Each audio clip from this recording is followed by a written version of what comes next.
Dans cette nouvelle capsule, je vous propose de revenir sur l'affaire du cabinet conseil McKinsey. Alors, je tiens à vous rassurer, on ne va pas faire du réchauffé, même si on est obligé de revenir sur tout ce qui se dit sur les réseaux sociaux, sur la toile, mais également à la télévision, puisque vous avez vu que ces derniers jours, cette affaire McKinsey s'est réinvitée dans notre actualité et fait les gros titres de l'actualité, depuis notamment qu'Élise Lucet, célèbre journaliste de France 2, a consacré un sujet dans son émission Cache Investigation. Alors, on avait eu, durant la période de la présidentielle, pendant la campagne présidentielle de 2022, cette affaire qui avait éclaté au grand jour, alors qu'avant, elle était reléguée à la complosphère. Donc, vous avez les médias qui s'en sont emparés. Beaucoup ont pensé que ça allait faire trébucher le locataire de l'Élysée qui n'allait pas être réélu. Et vous avez bien vu que M. Macron court toujours et fait un deuxième mandat. Avant de vous révéler ces informations que je suis allé rechercher dans les bas-fonds d'Internet, que je suis allé repêcher dans les bas-fonds du web, dont beaucoup d'ailleurs ont été probablement effacés depuis la recrudescence du conflit russo-ukrainien. Alors pourquoi ils ont été effacés? Parce qu'effectivement, ces informations-là sont gênantes, parce qu'elles contreviennent au narratif de ce monde bipolaire qu'on veut absolument vous imposer, un monde bipolaire artificiel. Donc ce monde bipolaire, il a envahi, il a colonisé la toile. Tous les opposants, les pseudo-dissidents, etc., ils vont à chaque fois vous brosser un narratif où ils vont allier des vérités avec des non-dits. Donc c'est des mensonges par omission, effectivement, pour marteler dans la tête des gens, pour que les gens se positionnent dans un camp ou dans un autre. Alors que sur cette chaîne, nous sommes là pour nous positionner au-dessus de la mêlée et de toute considération idéologique et partisane, pour nous rapprocher au plus près de la vérité, en tout cas des vérités qui sont moins partielles et surtout moins partiales, même si bien entendu, ça dérange en premier lieu les algorithmes, qui sont programmés pour invisibiliser ce genre d'informations. Notre chaîne en fait les frais, notre chaîne qui va fêter ce 10 octobre 2024 ses 10 ans d'existence et qui connaît une audience chaque jour plus famélique, plus catastrophique.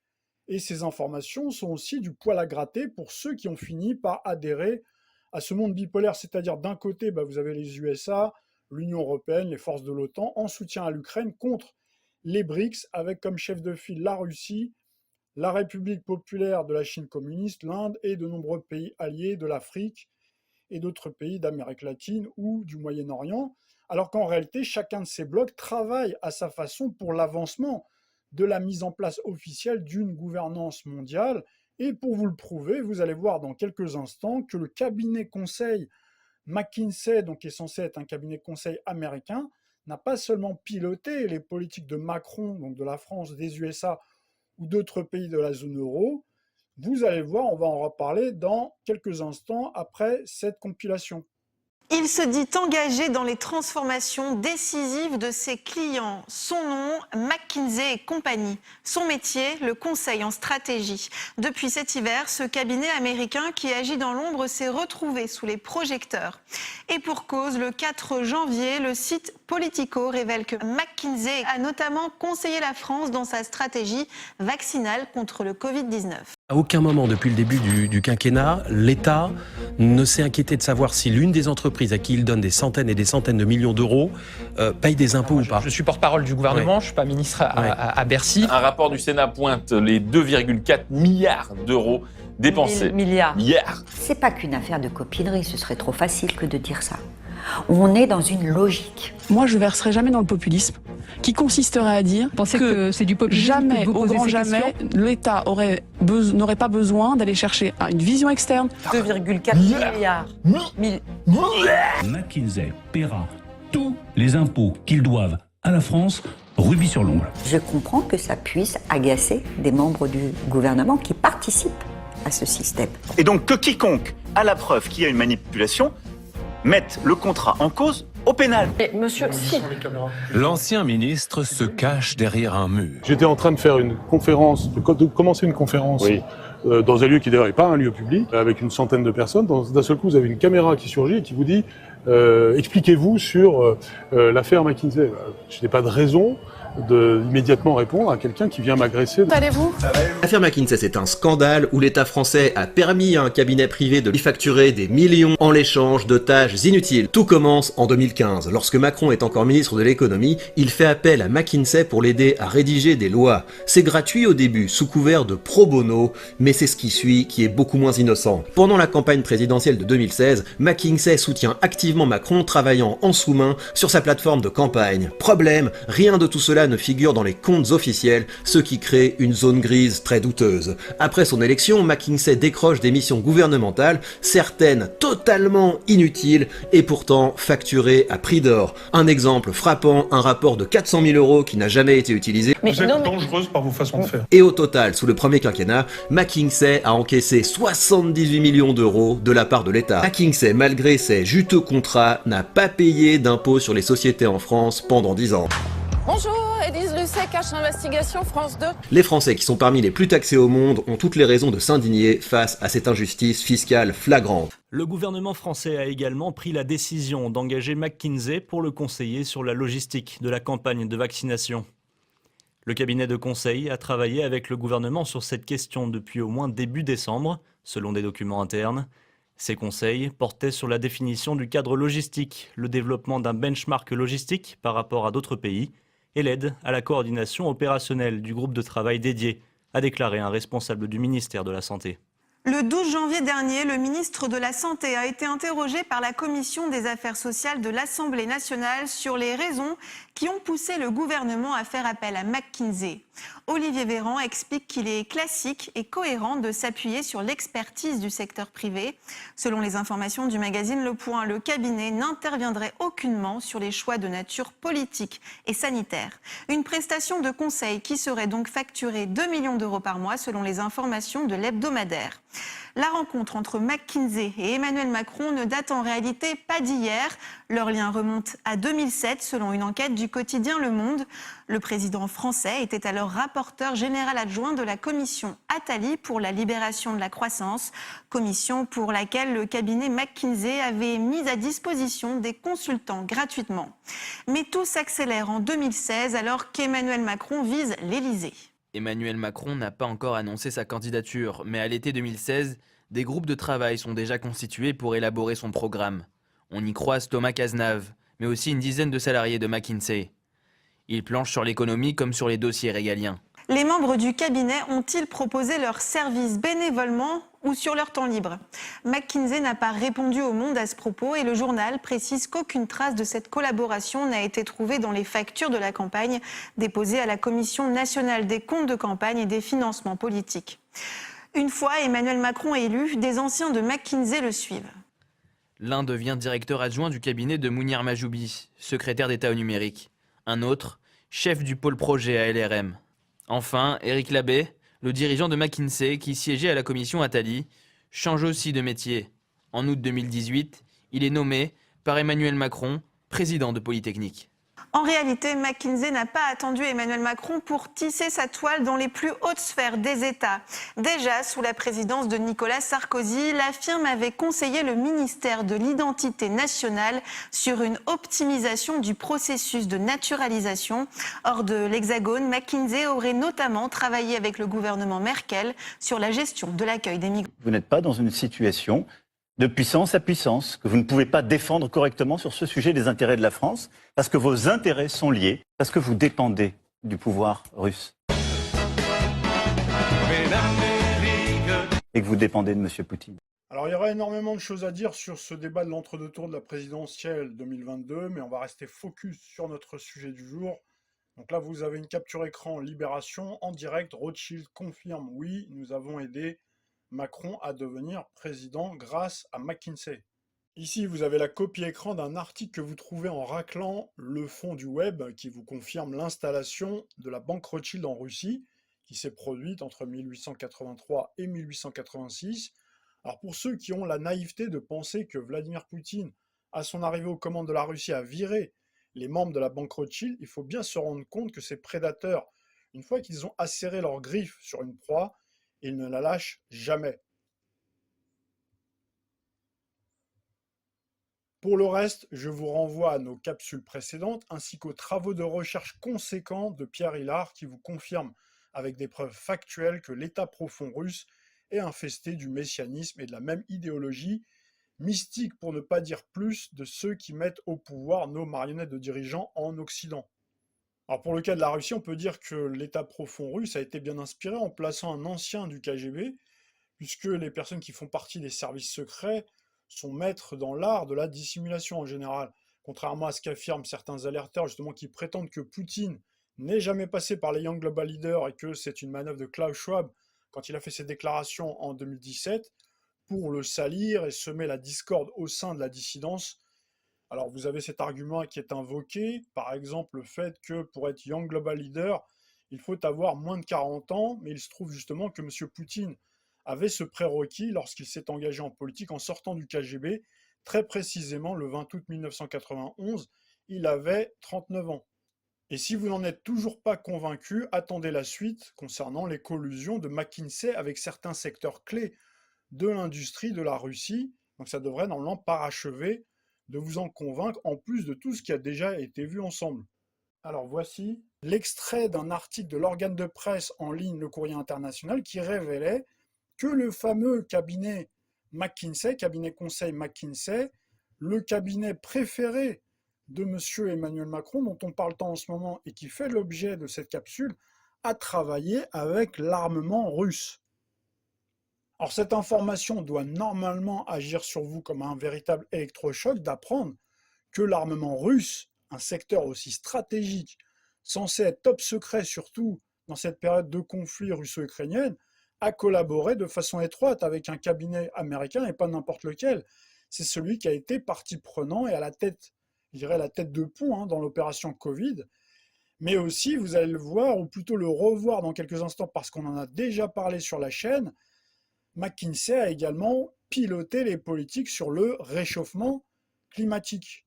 Donc là, je vous lis la capture écran qui est devant vous. McKinsey, le saviez-vous, le cabinet conseil McKinsey, le préféré d'Emmanuel Macron, a travaillé pour l'industrie de l'armement russe, au moment même où il effectuait des missions pour le ministère de la Défense allemand.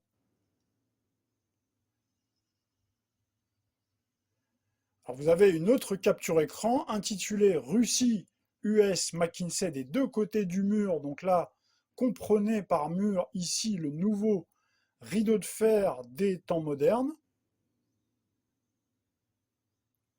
Donc là, je vous lis la capture écran. Russie, US, McKinsey des deux côtés du mur. Le géant russe industriel Rostec, aéronautique, électronique, armement, a régulièrement fait appel au service de McKinsey et ce en parallèle de missions que le cabinet conduisait pour le ministère de la Défense ou des services de renseignement américains. Donc là, on retrouve bien le fameux « en même temps » qui n'est pas une marque réservée d'Emmanuel Macron. On retrouve cette marque de fabrique partout dans le monde avec d'un côté McKinsey qui est en mission pour le ministère de la Défense US, pendant que le géant industriel russe travaille en étroite collaboration avec McKinsey. Donc là, vous avez tous bien compris que je ne vous parle pas de la petite armurerie de la lointaine banlieue de Moscou. Ici, il est question d'un géant de l'aéronautique, de l'électronique et de l'armement. Enfin, quand on fait du journalisme, il faut toujours avoir plusieurs sources, et donc on en a une troisième qui nous provient cette fois d'une enquête de la Zeit, qui est une référence journalistique d'investigation en Allemagne, qui titrait « Défense entre l'Allemagne et la Russie, le double jeu du cabinet McKinsey ». Donc là, je vous lis la capture écran. Une enquête de la Zeit révèle que le célèbre cabinet de conseil américain McKinsey a travaillé pour l'industrie de l'armement russe au moment même où il effectuait des missions pour le ministère de la Défense allemand. Le journal y voit un risque de conflit d'intérêts. Comment qu'on est dans un conflit d'intérêts? On est même dans des collusions, on est même au-delà d'un simple conflit d'intérêts. Vous avez d'ailleurs entendu à la fin du reportage de RT France, la journaliste qui expliquait que le gouvernement allemand faisait également appel au cabinet conseil McKinsey pour gérer les problèmes liés aux migrants. Là, je ne sais pas pour vous, mais ça fait beaucoup. McKinsey s'occupe du Covid, s'occupe de l'armement, s'occupe également du réchauffement climatique, on va le revoir dans quelques instants, mais on l'a déjà vu, s'occupe également des migrants, bref, tous les problèmes, tous les gros enjeux de ce 21e siècle, de cette deuxième décennie du 21e siècle, c'est McKinsey qui est derrière et qui pilote tout ça, quels que soient les pays. D'ailleurs, si vous regardez du côté de l'Ukraine, on retrouve aussi McKinsey. Regardez cette photo où on voit un certain Oleksandr Daniluk à côté du comédien Zelensky, qui avant d'être secrétaire d'État du Conseil national de sécurité ukrainien, puis ministre des Finances, il était directeur de McKinsey. Et oui, encore McKinsey et toujours McKinsey. Et pour couronner le tout, vous avez Planète 360 qui vous révélait exactement la même chose que pour les Russes ou l'Ukraine, mais cette fois pour la République populaire de la Chine communiste, partenaire géostratégique de la Russie. Voici le titre, les liens incestueux de la République populaire de la Chine communiste avec McKinsey. McKinsey et ses liens incestueux avec la Chine communiste. Donc là, franchement, on ne peut pas faire plus. Donc vous pouvez vous interroger, mais qu'est-ce qu'un cabinet conseil américain peut bien avoir à faire avec la République populaire de la Chine communiste, si ce n'est évaluer l'impact de l'expérience du crédit social mis en place, par exemple, et travailler avec ce gouvernement et les nôtres pour importer le process de surveillance et contrôle social dans nos pays en Occident. Donc après avoir dit tout ça, vous comprenez mieux pourquoi tout ce scandale de l'affaire McKinsey qui a éclaté en 2022, donc au grand jour, par les médias qui s'en sont emparés, exclusivement autour du locataire de l'Élysée, Emmanuel Macron, et exclusivement lui. Donc ça permet aussi de laisser dans l'ombre le fait que McKinsey s'occupe d'autres pays. Vous voyez qu'on vous en parle, mais de façon assez sporadique, et ça ne fait pas les gros titres. On vous parle un petit peu de l'Allemagne, comme si l'Allemagne, le gouvernement allemand, n'avait pas abusé des conseils de McKinsey, qu'ils avaient fait ça comme ça une fois de temps en temps. Et puis vous avez la Russie, alors là par contre il faut aller chercher les informations, et également la Chine, il faut aller les chercher dans les bas-fonds d'Internet, c'est ce que je vous disais. Vous avez pourtant cette presse dissidente, pourquoi ils ne vous font pas des grosses capsules? Donc là ils vous font juste un petit encadré et c'est tout. Donc tout ça c'est orchestré pour associer et imprimer dans l'esprit de l'opinion publique que Macron et McKinsey seraient comme cul et chemise et personne d'autre.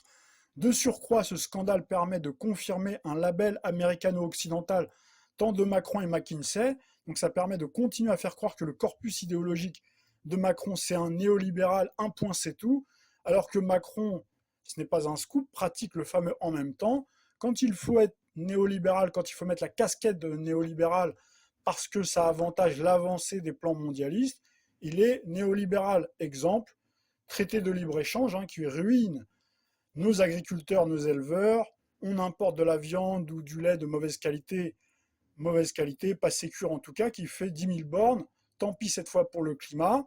Et quand il faut prendre des mesures néo-communistes, voire maoïstes, selon ses propres d'ailleurs revendications, puisque Macron a déjà dit, donc en 2017, donc il était maoïste, donc là vous voyez que Macron n'hésite pas à le faire comme lors de l'opération Covid, et bientôt vous allez avoir la ponction des épargnants, ou du moins il va y avoir une opération, un tour de passe-passe pour créer un épargne européen, pour continuer à financer l'aide à l'Ukraine et cette fameuse transition éco-climatique anthropique. Alors puisqu'on parle du climat, ça nous permet de faire la transition, sans vilain jeu de mots, vers ce sujet de la transition éco-climatique.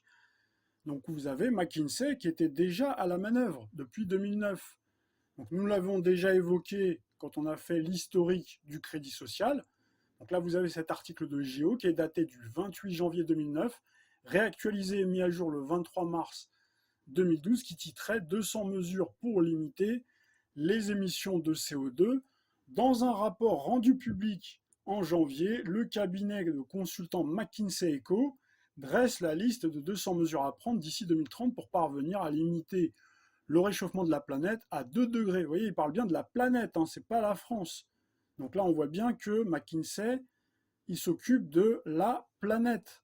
Donc à 2 degrés, donc le coût annuel de ces politiques est estimé entre 200 et 350 milliards d'euros par an, soit 0,4% du PIB mondial. Encore une fois, vous voyez bien, on vous parle du PIB mondial. Alors ce rapport-là, McKinsey l'a facturé bien entendu à nos États, et on peut dire qu'ils s'en servent, la preuve, puisque aujourd'hui, ces politiques sont mises en œuvre. D'ailleurs, vous avez un article qui titre « Quand McKinsey pointe les failles du bâtiment et conjure le secteur de faire sa révolution ». Donc là, c'est quand même très puissant comme message. faire sa révolution, et c'est bien ce qui est en train de se passer en ce moment, puisqu'il y a des tas de mesures qui s'enchevêtrent contre les propriétaires. Les propriétaires aujourd'hui, notamment pour le diagnostic énergétique, ils doivent rentrer dans certains clous pour pouvoir louer leur appartement, pour pouvoir le vendre, etc. Et on voit qu'à chaque fois, les mesures continuent à s'empiler. Pour noyer le poisson sur le cas de McKinsey, et pour coller surtout avec le narratif en lien avec le scandale qui entoure Emmanuel Macron, toujours pour bien montrer en fait que McKinsey, finalement, ce sont des néolibéraux. À chaque fois, on vous parle beaucoup d'argent. Vous voyez ici, alors que le climat, en fait, c'est des mesures néo-communistes, néo-communistes verts, néo-trotskistes, néo-communistes verts. Donc, vous avez des articles comme par exemple celui de l'Obs, COP28, c'est un article récent, des lanceurs d'alerte dénoncent le double jeu de McKinsey sur le climat. Et comme ça, on vous dit, de toute façon, finalement, ils ne pensent qu'à l'argent, ce sont des libéraux, etc. Ils s'en moquent du climat, alors qu'en réalité, non, les gouvernements suivent bien leurs préconisations, ils suivent bien même, je dirais, leurs directives. Et c'est là que c'est très intéressant de se pencher sur le cas de M. Vladimir Poutine, qu'on nous présente comme un climato-sceptique. Lui-même, d'ailleurs, dit le tout et son contraire, ou en tout cas, il va dire des choses, mais il va faire le contraire en termes de politique, mais on va faire la publicité uniquement de ses déclarations. Exemple, Russie, personne ne sait à quoi est dû le changement climatique, estime Vladimir Poutine. Et là, vous avez les gens qui disent c'est un climato-sceptique, etc. Donc là, vous avez l'opposition qui vont dire ça, et vous avez l'opposition contrôlée qui vont dire qu'il n'y a que finalement les Européens, les Occidentaux, surtout les Européens de l'Union européenne, qui suivent cette folie du réchauffement climatique. Ouais, mais certainement pas monsieur Vladimir Poutine. Pour accompagner ce narratif, vous avez ce type d'article. Exemple, 14 mars 2017, donc vous voyez, c'est un article qui date. La réticence russe face à la COP21. Donc au départ, on a cette séquence-là de réticence parce qu'effectivement, la Russie possède d'importants gisements de pétrole, de gaz naturel. Il a la deuxième plus grande réserve prouvée de gaz naturel au monde, 31 300 milliards de mètres cubes, donc ils ne vont pas se lancer, ce qui est tout à fait logique, dans une transition éco-climatique, puisque c'est très important, effectivement, pour leur économie, de pouvoir s'appuyer sur ces réserves. Donc là, on vous parle également de l'Iran, qui possède une réserve prouvée de 33 800 milliards de mètres cubes. En plus de posséder d'énormes quantités de gaz naturel, la Russie produit aussi de grandes quantités de pétrole. Elle est au premier rang pour la production de pétrole avec 10,46 millions de barils par jour, donc ce qui est considérable. C'est dans cette optique de dépendance aux énergies fossiles que la Russie a participé au sommet sur le climat à Paris, la COP21, du 30 novembre au 12 décembre 2015.